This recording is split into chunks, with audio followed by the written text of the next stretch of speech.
Number 2، گرمیوں میں بند کمرے میں یا بند برتن میں سالن زیادہ دیر تک پڑا رہے تو سڑ جاتا ہے، اس کے اندر بدبو پیدا ہو جاتی ہے، کیمیکل ریئیکشن ہو جاتا ہے، اس کے نتیجے میں سالن کے اندر خود بخود ایک ابال پیدا ہو جاتا ہے اور چکھنے سے تھوڑا کھٹا محسوس ہوتا ہے۔ اس سے معلوم ہوا کھانے میں 2 چیزیں اضافی پیدا ہو گئیں جو یہ ہیں: نمبر 1 ہوا یعنی گیس، نمبر 2 کھٹا پن یا ترشی یا تیزابیت۔ ان 2 مثالوں کو مد نظر رکھ کر آپ سمجھیں کہ یہ برتن جس کے اندر غذا پڑی ہوئی ہے وہ آپ کا معدہ ہے۔ اسی طرح جب معدے کے پٹھے اس کا فعل ہم نے خود خراب کر دیا تو معدے کی کمزوری کی وجہ سے غذا زیادہ دیر تک معدے میں پڑی رہتی ہے اور ہضم نہیں ہوتی، اس کے اندر بھی بدبو اور ہوا پیدا ہو جاتی ہے۔ اس عمل کو تبخیر، گیس، ریح یا تیزابیت کہتے ہیں۔ اب اگر آپ فرض کریں کہ یہ معدے کے اندر پڑی ہوئی غذا جس کے اندر بدبو بھی ہے اور تیزابی خراب مادہ بھی ہے یہ ہضم ہو جاتی ہے جلد یا بدیر تو کیا ہوگا، تھوڑا غور فرما لیں۔ نمبر 1، اس سے اچھی قسم کا خون نہیں بنے گا اگر دیر سے ہضم بھی ہوتی ہے۔ اگر بن بھی گیا تو اس ناقص اور ردی خون سے عضلات، شریانے، پٹھے، گردے، مثانہ، تمام جوڑوں کے نظام میں خرابی پیدا ہو جاتی ہے اور اس کے نتائج بڑے بھیانک اور خطرناک ہو سکتے ہیں۔ نمبر 2، اس کے باعث سینے یا پیٹ کی جلن، معدے کا ورم، معدے کے زخم یا السر، دل کی دھڑکن کا بڑھ جانا، پیٹ میں درد، شوگر، دل کی شریانوں کا تنگ ہو جانا، مختلف قسم کے وسوسے، جلدی تھک جانا، جوڑوں کی دردیں، سستی، اعصابی کمزوری، مثانے کی کمزوری، قطرہ قطرہ پیشاب آنا، نیند نہ آنے کا مسئلہ، سرعت انزال، جلدی بڑھاپے کے آثار وغیرہ شامل ہیں۔ یہ چند میں نے آپ کو علامات بتائی ہیں۔ نمبر 3، غذا کے زیادہ دیر معدے میں پڑے رہنے کی وجہ سے اس کی غذائیت ختم ہو جاتی ہے، یعنی آپ نے صرف اپنا پیٹ بھرا ہے، غذا کے اندر موجود وٹامن، فولاد، کیلشیم وغیرہ مناسب طور پر جسم میں جذب نہیں ہوتے، اور جب جذب نہیں ہوتے تو جسم میں کمزوری پیدا ہونا شروع ہو جاتی ہے۔ جسم کے اندر کا ڈاکٹر جب خود بیمار پڑ جائے تو بیماریوں کو جسم میں پیدا ہونے سے بچا نہیں پائے گا، جسم کا مدافعاتی طاقت ختم ہو کر رہ جائے گی۔ اب اس کا علاج کیسے کیا جائے؟ اگر معاملہ زیادہ نہ بگڑا ہو تو کسی دوا کی ضرورت نہیں، اس کا علاج آپ کے اپنے پاس ہے۔ اس کے لیے صرف چند احتیاطیں کر لیں، کچھ چیزیں چھوڑ دیں، آپ خود بخود تندرست ہو جائیں گے۔ وہ تدابیر میں آپ کو نیچے بتا رہا ہوں، آپ عمل کرنے کی طرف آ جائیں۔ نمبر 1، ہمارے پیارے پیغمبر صلی اللہ علیہ وسلم ہمیشہ کھانے سے کچھ وقت پہلے پانی پی لیا کرتے تھے یا کبھی کبھار درمیان میں نوش فرماتے تھے۔ کھانے کے بعد آپ صلی اللہ علیہ وسلم کبھی بھی پانی نہیں پیتے تھے۔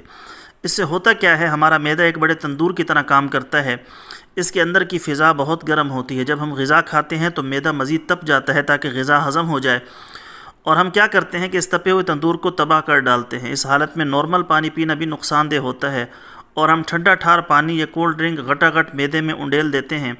کھانا کھانے یا کوئی بھی چیز کھانے کے کم از کم 1 گھنٹے تک پانی نہ پئیں۔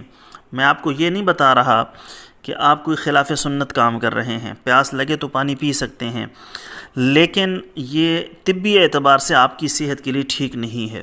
نمبر 2، کھانا کھانے کے بعد ہلکی پھلکی چہل قدمی ضرور کریں، اگر ٹائم نہیں ہے تو 10 یا 15 بیٹھکیں ضرور نکال لیں۔ نمبر 3، کولڈ ڈرنک اپنی عادت نہ بنائیں۔ کیا یہ ضروری ہے کہ ہم اپنے ہاتھوں اپنی زندگی پیسے دے کر تباہ کر ڈالیں؟ یہ ایک ایسا زہر ہے جو معدے کے کانٹے برباد کر دیتا ہے، معدہ بیکار اور ہڈیاں بھربھری کر دیتا ہے، پٹھے کمزور کرتا ہے، گردے ناکارہ بنا دیتا ہے۔ نمبر 4، رات کا کھانا سونے سے کم از کم 3 گھنٹے پہلے کھایا جائے۔ نمبر 5، کھانا کھانے کے فوری بعد ہم بستری نہ کی جائے، کم از کم 3 گھنٹے کا وقفہ کر کے بیوی کے قریب جائیں۔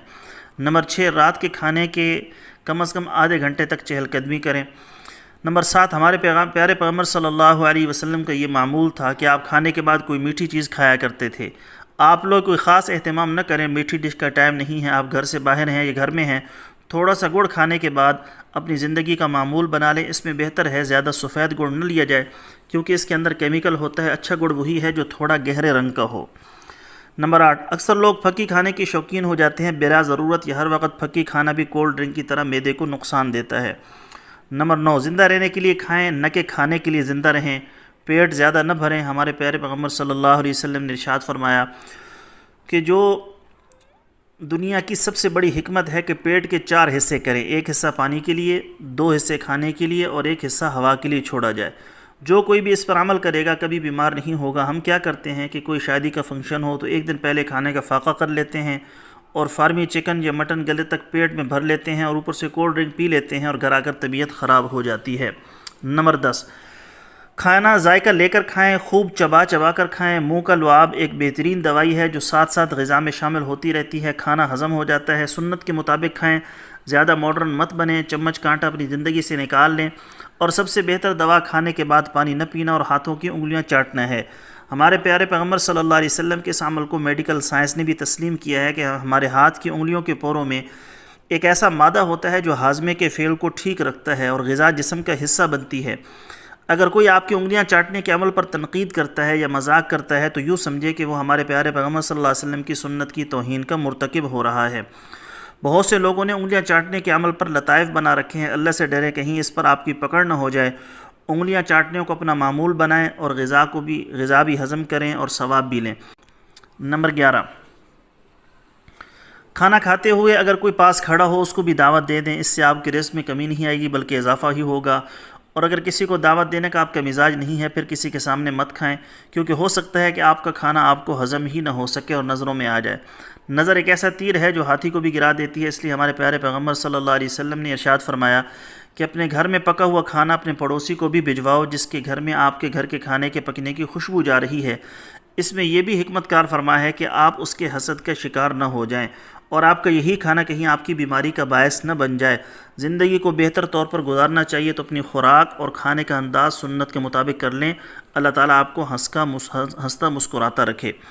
اب میں آپ کو نسخہ بتانے لگا ہوں۔ معدے کی جلن، گیس، تیزابیت، بھوک نہ لگنا، کھٹے ڈکار، معدے کا ورم، منہ کا پک جانا، بلڈ پریشر کا زیادہ ہو جانا، ان سب علامات میں فوری اثر دوا ہے۔ کون کون سی چیزیں ہیں جی؟ نمبر 1، مغز کشنیز خشک 20 گرام، مغز بادیان 20 گرام، الائچی خرد 1 گرام، سوڈا بائیکارب 1 گرام، ملٹھی 1 گرام، کوزہ مصری 50 گرام، ست پودینہ 15 mg، سب کو پیس کر صفوف بنا لیں۔ ایک ماشا دن میں 3 سے 4 مرتبہ پانی کے ساتھ استعمال کرنا ہے۔ آخر میں آپ سب کی صحت کے لیے دعا گو ہوں، اللہ تعالیٰ آپ کو ہمیشہ اپنی خاص رحمت سے نوازے۔ صحت ہے تو زندگی ہے، اللہ تعالیٰ آپ کو کسی کا محتاج نہ بنائے اور ہمیشہ آپ کو اپنی امان کے اندر رکھے۔ آپ سے خصوصی دعاؤں کی درخواست ہے، ان قیمتی معلومات کو شیئر کریں، اللہ تعالیٰ آپ سب کو شفا دے۔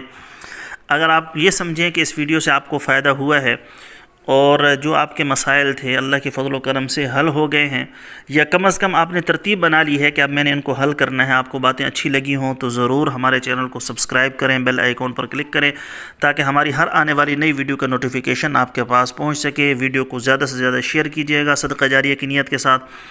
انشاءاللہ کل ایک نئی ویڈیو کے ساتھ میں آپ کی خدمت میں حاضر ہوں گا۔ اجازت دیجیے، شکریہ، السلام علیکم ورحمۃ اللہ وبرکاتہ۔